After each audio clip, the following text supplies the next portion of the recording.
стався прильот.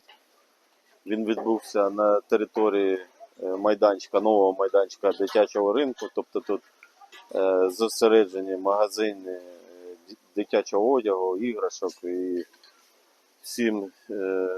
всього, що з цим пов'язано. Вигоріло наразі повністю 3 блоки. Це близько 90 магазинів. Ще десь така кількість 90 магазинів. Це вибиті вікна, ролети, пошкоджені стіни. Зараз займаємося оцінкою збитків.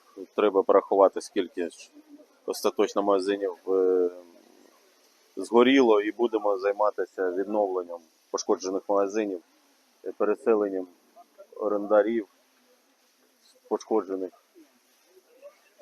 Треба все це відбудовувати.